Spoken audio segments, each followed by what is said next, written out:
తెలంగాణలో ప్రభుత్వం ప్రతిష్టాత్మకంగా నిర్వహించిన కులగణన సర్వేలో పాల్గొని వారికి సర్కార్ రెండో అవకాశం కల్పించింది. ఇవాల్టి నుంచి ఈ నెల 28 వరకు రెండో విడత కులగణన నిర్వహించబోతోంది.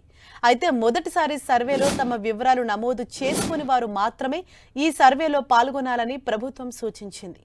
మరోవైపు ఈసారి ప్రజలు మరింత సులువుగా తమ వివరాలు నమోదు చేసుకునే అవకాశం కల్పించింది ప్రభుత్వం.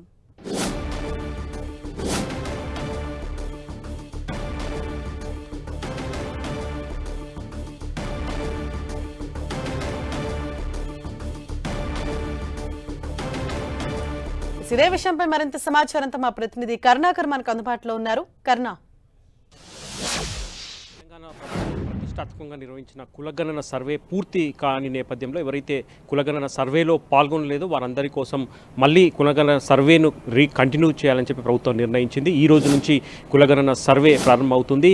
ఈ సర్వేలో ఎవరెవరైతే పాల్గొనలేదో వారందరినీ కూడా ఈ సర్వేలో పాల్గొనాలని చెప్పి ప్రభుత్వం ఇప్పటికే విజ్ఞప్తి చేసిన పరిస్థితిని మనం చూస్తున్నాం. తెలంగాణలో మొత్తం సర్వేలో కులగణన సర్వేలో 50 రోజుల పాటు నిర్వహించగా 96.9% మంది పాల్గొన్నారు. ఇంకా 3.1% మంది ఇంకా కులగణన సర్వేలో పాల్గొనని పరిస్థితిని మనం చూస్తున్నాం. ప్రధానంగా బీసీలకు సంబంధించిన లెక్కల్లో తేడా ఉంది. ప్రభుత్వం కుట్ర చేస్తుందని చెప్పి ప్రతిపక్షాలతో పాటు బీసీ సంఘాలని పెద్ద ఎత్తున ఆక్షేపణ అభ్యంతరం వ్యక్తం చేసిన నేపథ్యంలో 100% సర్వేను పూర్తి చేయాలని చెప్పి ప్రభుత్వం నిర్ణయం తీసుకుంది. అందులో భాగంగా ఈ రోజు నుంచి కులగణన సర్వే మళ్ళీ కంటిన్యూ అవుతున్న పరిస్థితిని మనం చూస్తున్నాం. ఈ కులగణన సర్వేలో ప్రధానంగా 3 పద్ధతుల్లో ఈసారి అవకాశం కల్పించింది ప్రభుత్వం. అందులో ప్రధానంగా ఒక టోల్ ఫ్రీ నెంబర్ను ఏర్పాటు చేసింది. 0402111111.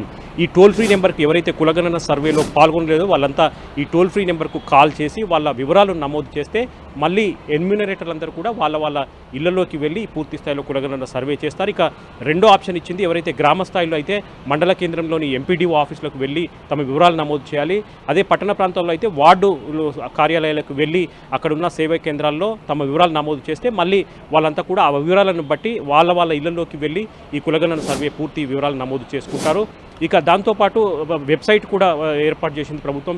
ప్రభుత్వ వెబ్సైట్ seeps.gov.cgg.in ఈ వెబ్సైట్లోకి వెళ్ళి ఆన్లైన్లో ఒక ఫామ్ ఉంటుంది. ఆ ఫామ్ను డౌన్లోడ్ చేసుకొని తమ వివరాలు నమోదు చేస్తే మళ్ళీ ఆ వివరాలను బట్టి ఎన్యూమరేటర్స్ వాళ్ళ ఇళ్లలోకి వెళ్ళి పూర్తి స్థాయిలో కులగణనకు సంబంధించిన వివరాలన్నీ కూడా నమోదు చేసుకుంటారు. కాబట్టి ఈ నెల 28 వరకు ప్రభుత్వం అవకాశం కల్పించింది. ఎవరైతే కులగణన సర్వేలో పాల్గొనలేదో ఖచ్చితంగా వాళ్ళందరూ కూడా తమ వివరాలు నమోదు చేసుకొని కులగణనకు సహకరించాలి. అప్పుడే 100% తెలంగాణలో కులగణన సర్వే పూర్తవుతుంది. అప్పుడు ప్రభుత్వం అన్ని విధాలుగా సంక్షేమ పథకాలు కావచ్చు, రాజకీయ, సామాజిక, ఆర్థిక అంశాలన్నింటిలో కూడా వీళ్ళందరికీ సమాన అవకాశాలు కల్పించే అవకాశం దక్కుతుందని చెప్పి ప్రభుత్వం విజ్ఞప్తి చేసిన పరిస్థితిని మనం చూస్తున్నాం. హరీష, థాంక్యూ కరుణాకర్.